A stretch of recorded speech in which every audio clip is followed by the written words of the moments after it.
ನಮಸ್ಕಾರ ಪಾಲಕ ಪೋಷಕರೇ, kids consultant ಚಾನಲ್ಗೆ ಆತ್ಮೀಯ ಸ್ವಾಗತ.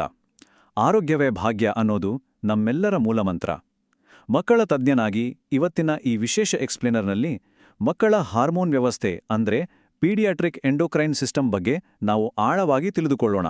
ಬನ್ನಿ, ತಡ ಮಾಡದೆ ನೇರವಾಗಿ ವಿಷಯಕ್ಕೆ ಹೋಗೋಣ. ಆದ್ರೆ ಮುಂದೆ ಹೋಗೋ ಮುನ್ನ ಒಂದು ಅತಿ ಮುಖ್ಯವಾದ ವಿಚಾರ. ಈ ಎಕ್ಸ್ಪ್ಲೇನರ್ ಕೇವಲ ನಿಮ್ಮ ಗಮನ ಮತ್ತು ಶೈಕ್ಷಣಿಕ ಅರಿವಿಗಾಗಿ ಮಾತ್ರ. ಇದನ್ನ ಯಾವುದೇ ರೀತಿಯ ವೈದ್ಯಕೀಯ ಸಲಹೆ, ರೋಗ ನಿರ್ಣಯ ಅಥವಾ ಚಿಕಿತ್ಸಾ ಸೆಷನ್ ಅಂತ ದಯವಿಟ್ಟು ಭಾವಿಸಬೇಡಿ. ಮಕ್ಕಳ ದೇಹ ರಚನೆ ಮತ್ತು ಕೆಲವು ಲಕ್ಷಣಗಳನ್ನ ಹೇಗೆ ಗುರುತಿಸೋದು ಅನ್ನೋದರ ಬಗ್ಗೆ ಮಾತ್ರ ನಾವಿಲ್ಲಿ ಚರ್ಚೆ ಮಾಡ್ತಾ ಇದ್ದೀವಿ. ಇಲ್ಲಿ ಯಾವುದೇ ಥೆರಪಿಯನ್ನಾಗಲಿ ಚಿಕಿತ್ಸೆಯನ್ನಾಗಲಿ ನೀಡಲಾಗುವುದಿಲ್ಲ. ಹಾಗಾದ್ರೆ ಇವತ್ತಿನ ನಮ್ಮ ಈ ಎಕ್ಸ್ಪ್ಲೇನರಲ್ಲಿ ನಾವು ಏನೆಲ್ಲ ನೋಡ್ತೀವಿ? ಮಕ್ಕಳ ಹಾರ್ಮೋನ್ ವ್ಯವಸ್ಥೆ, ಬೆಳವಣಿಗೆಯ ಸಮಸ್ಯೆಗಳು, ಮಧುಮೇಹದ ಲಕ್ಷಣಗಳು, ಥೈರಾಯ್ಡ್ ಮತ್ತು ಶಕ್ತಿ ಹಾಗೂ ಪ್ರೌಢಾವಸ್ಥೆಯ ವಿಳಂಬದ ಬಗ್ಗೆ ತಿಳಿಯೋಣ. ದೈಹಿಕ ಬೆಳವಣಿಗೆಯ ಈ ಮೈಲಿಗಲ್ಲುಗಳನ್ನು ಅರ್ಥ ಮಾಡಿಕೊಂಡ್ರೆ ಮಕ್ಕಳ ಬೆಳವಣಿಗೆಯನ್ನ ಸರಿಯಾಗಿ ಗಮನಿಸೋದಕ್ಕೆ ನಮಗೆ ತುಂಬಾನೇ ಸಹಾಯ ಆಗುತ್ತೆ. ಮೊದಲನೇದಾಗಿ ಮಕ್ಕಳ ಹಾರ್ಮೋನ್ ವ್ಯವಸ್ಥೆ ಬಗ್ಗೆ ನೋಡೋಣ. ನೋಡಿ, ಮಕ್ಕಳು ಅಂದ್ರೆ ಕೇವಲ ದೊಡ್ಡವರ ಸಣ್ಣ ರೂಪಗಳಲ್ಲ. ಅವರ ದೇಹ ದಿನದಿಂದ ದಿನಕ್ಕೆ ಅತ್ಯಂತ ವೇಗವಾಗಿ ಬೆಳೆಯುತ್ತಿರುತ್ತೆ. ಈ ಒಟ್ಟು ಬೆಳವಣಿಗೆಯನ್ನ ಕಂಟ್ರೋಲ್ ಮಾಡೋದು ಎಂಡೋಕ್ರೈನ್ ಸಿಸ್ಟಮ್, ಅಂದ್ರೆ ಅಂತಃಸ್ರಾವಕ ವ್ಯವಸ್ಥೆ. ಇದೊಂದು ರೀತಿಯ ಮಾಸ್ಟರ್ ಕಂಟ್ರೋಲ್ ಇದ್ದ ಹಾಗೆ. ಇದು ಕಣ್ಣಿಗೆ ಕಾಣದ ರಾಸಾಯನಿಕ ಸಂದೇಶವಾಹಕಗಳನ್ನ, ಅಂದ್ರೆ ಹಾರ್ಮೋನ್ಗಳನ್ನ ದೇಹದ ಮೂಲೆ ಮೂಲೆಗೆ ಕಳಿಸುತ್ತೆ. ಮಗುವಿನ ದೇಹ ಹೇಗೆ ಬೆಳಿಬೇಕು, ಹೇಗೆ ಅಭಿವೃದ್ಧಿ ಹೊಂದಬೇಕು ಮತ್ತು ದಿನನಿತ್ಯ ಶಕ್ತಿಯನ್ನ ಹೇಗೆ ಬಳಸಬೇಕು ಅಂತ ನಿರ್ದೇಶನ ಮಾಡೋದೇ ಈ ಅದ್ಭುತ ಹಾರ್ಮೋನ್ಗಳು. ಈಗ ಎರಡನೇ ವಿಭಾಗಕ್ಕೆ ಬರೋಣ. ಅದೇ ಬೆಳವಣಿಗೆಯ ಸಮಸ್ಯೆಗಳು.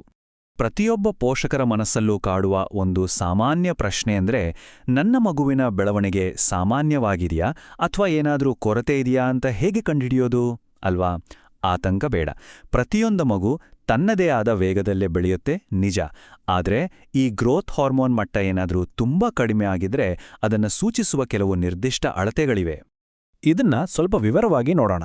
ಸಾಮಾನ್ಯವಾಗಿ 4ರಿಂದ 7 ವರ್ಷದ ಮಕ್ಕಳು ವರ್ಷಕ್ಕೆ 5ರಿಂದ 6 ಸೆಂಟಿಮೀಟರ್ನಷ್ಟು ಬೆಳೀತಾರೆ. ಇದು ನಾರ್ಮಲ್ ಗ್ರೋತ್. ಆದ್ರೆ ಒಮ್ಮೆ ಯೋಚಿಸಿ, ಒಂದು ವೇಳೆ ಮಗು ವರ್ಷಕ್ಕೆ 5 ಸೆಂಟಿಮೀಟರ್ಗಿಂತ ಕಡಿಮೆ ಬೆಳೆಯುತ್ತಿದ್ರೆ, ಮುಖ ವಯಸ್ಸಿಗಿಂತ ತುಂಬ ಚಿಕ್ಕದಾಗಿ ಕಾಣ್ತಾ ಇದ್ರೆ ಅಥವಾ ದೇಹ ಅಸಹಜವಾಗಿ ಗುಂಡಿಗಿದ್ರೆ ಅದು ಖಂಡಿತ ಬೆಳವಣಿಗೆಯ ಹಾರ್ಮೋನ್ ಕೊರತೆಯ ಸ್ಪಷ್ಟ ಸೂಚನೆಯಾಗಿರಬಹುದು. ಹಾಗಾಗಿ ಮಕ್ಕಳ ಎತ್ತರವನ್ನ ಆಗಾಗ ಅಳೆಯುತ್ತಿರುವುದು ಅತ್ಯುತ್ತಮವಾದ ಗಮನಿಸುವಿಕೆಯ ಸಾಧನ. ಮುಂದಿನ ಅತ್ಯಂತ ಪ್ರಮುಖವಾದ ವಿಭಾಗ ಮಧುಮೇಹದ ಲಕ್ಷಣಗಳು. ಮಕ್ಕಳಲ್ಲಿ ಏಕಾಏಕಿ ವಿಪರೀತ ಆಯಾಸ ಯಾಕಾಗತ್ತೆ? ಈ ಪ್ರಶ್ನೆ ನಮ್ಮನ್ನ ಮಧುಮೇಹದ ಕಡೆಗೆ ಕರೆದೊಯ್ಯುತ್ತೆ. ದೇಹದಲ್ಲಿ ಇನ್ಸುಲಿನ್ ಕೊರತೆಯಾದಾಗ ಏನಾಗುತ್ತೆ ಅಂದ್ರೆ, ಜೀವಕೋಶಗಳಿಗೆ ಶಕ್ತಿಗಾಗಿ ಗ್ಲೂಕೋಸ್ ಅನ್ನ ಬಳಸ್ಕೊಳ್ಳಲು ಸಾಧ್ಯನೇ ಆಗೋದಿಲ್ಲ. ಇದರಿಂದ ಮಗುವಿನ ದೇಹದಲ್ಲಿ ದಿಢೀರಂತ ದೈಹಿಕ ಬದಲಾವಣೆಗಳು ಮತ್ತು ವಿಪರೀತ ಸುಸ್ತು ಕಾಣಿಸ್ಕೊಳ್ಳುತ್ತೆ. ಟೈಪ್ 1 ಮಧುಮೇಹದ 8 ಪ್ರಮುಖ ಎಚ್ಚರಿಕೆಯ ಚಿಹ್ನೆಗಳು ಇಲ್ಲಿವೆ, ಗಮನವಿಟ್ಟು ಕೇಳಿ. ವಿಪರೀತ ಬಾಯಾರಿಕೆ, ಪದೇ ಪದೇ ಮೂತ್ರಕ್ಕೆ ಹೋಗುವುದು ಅಥವಾ ರಾತ್ರಿ ಹಠಾತ್ನೇ ಹಾಸಿಗೆ ಒದ್ದೆ ಮಾಡುವುದು. ವಿಪರೀತ ಹಸಿವು, ಚೆನ್ನಾಗಿ ಊಟ ಮಾಡ್ತಿದ್ರೂ ಕಾರಣವಿಲ್ಲದೆ ತೂಕ ಕಡಿಮೆಯಾಗುವುದು. ಆಯಾಸ, ವಿಪರೀತ ಕಿರಿಕಿರಿ ಅಥವಾ ಮೂಡ್ ಸ್ವಿಂಗ್. ದೃಷ್ಟಿ ಮಂಜಾಗುವುದು ಮತ್ತು ಅಸಾಮಾನ್ಯ ಯೀಸ್ಟ್ ಸೋಂಕುಗಳು ಅಥವಾ ಡೈಪರ್ ರ್ಯಾಶ್. ಈ 8 ಲಕ್ಷಣಗಳಲ್ಲಿ ಯಾವುದೇ ಹಠಾತ್ ಬದಲಾವಣೆ ಕಂಡುಬಂದ್ರೆ ತಕ್ಷಣವೇ ಮನಸ್ಸಿನಲ್ಲಿ ಗುರ್ತು ಮಾಡಿಕೊಳ್ಬೇಕು. ಈಗ 4ನೇ ವಿಭಾಗಕ್ಕೆ ಹೋಗೋಣ. ಥೈರಾಯ್ಡ್ ಮತ್ತು ಶಕ್ತಿ. ಥೈರಾಯ್ಡ್ ಗ್ರಂಥಿ ಸರಿಯಾಗಿ ಕೆಲಸ ಮಾಡ್ತಿದ್ರೆ ಮಗುವಿಗೆ ದಿನವಿಡೀ ಆಟ ಆಡಲು ಸ್ಥಿರವಾದ ಶಕ್ತಿ ಸಿಗುತ್ತೆ, ಜೀರ್ಣಕ್ರಿಯೆ ಚೆನ್ನಾಗಿರುತ್ತೆ, ಬೆಳವಣಿಗೆಯೂ ಸಂಪೂರ್ಣ ಸಹಜವಾಗಿರುತ್ತೆ. ಆದ್ರೆ ಒಂದು ವೇಳೆ ಈ ಗ್ರಂಥಿ ನಿಧಾನವಾಗಿ ಕೆಲಸ ಮಾಡಲು ಶುರು ಮಾಡ್ತಿದ್ರೆ, ಅಂದ್ರೆ ಹೈಪೋಥೈರಾಯ್ಡಿಸಮ್ ಉಂಟಾದ್ರೆ, ಅದು ಮಗುವಿನ ಶಕ್ತಿಯನ್ನೇ ಹೀರ್ಬಿಡುತ್ತೆ, ಜೊತೆಗೆ ಬೆಳವಣಿಗೆಯನ್ನು ಕುಂಠಿತಗೊಳಿಸುತ್ತೆ. ವಿಪರೀತ ಚಳಿ ಅನಿಸುವುದು, ಮಲಬದ್ಧತೆ, ಒಣಚರ್ಮ, ಕೂದಲು ಉದುರುವುದು ಮತ್ತು ಮೂಳೆಗಳ ಬೆಳವಣಿಗೆ ನಿಧಾನವಾಗುವುದು ಇವೆಲ್ಲ ಇದರ ಪ್ರಮುಖ ದೈಹಿಕ ಲಕ್ಷಣಗಳು. ಇವುಗಳ ಬಗ್ಗೆ ನಮ್ಮ ಕಣ್ಣು ಸದಾ ತೆರೆದಿರಬೇಕು. ಇನ್ನು ನಮ್ಮ 5ನೇ ಮತ್ತು ಕೊನೆಯ ವಿಭಾಗ ಪ್ರೌಢಾವಸ್ಥೆಯ ವಿಳಂಬ. ಈ ಪ್ರೌಢಾವಸ್ಥೆಯ ಟೈಮ್ಲೈನ್ ಬಗ್ಗೆ ಪಾಲಕರಿಗೆ ಸಾಕಷ್ಟು ಗೊಂದಲಗಳಿರುತ್ತೆ. ನೆನ್ಪಿರ್ಲಿ, ಹೆಣ್ಮಕ್ಕಳಲ್ಲಿ 8ನೇ ವಯಸ್ಸಿಗೆ ಮತ್ತು ಗಂಡು ಮಕ್ಕಳಲ್ಲಿ 9ನೇ ವಯಸ್ಸಿಗೆ ಇದು ಪ್ರಾರಂಭವಾಗೋದು ಸಂಪೂರ್ಣ ಸಹಜ. ಆದ್ರೆ ನಾವು ಯಾವಾಗ ಯೋಚನೆ ಮಾಡಬೇಕು?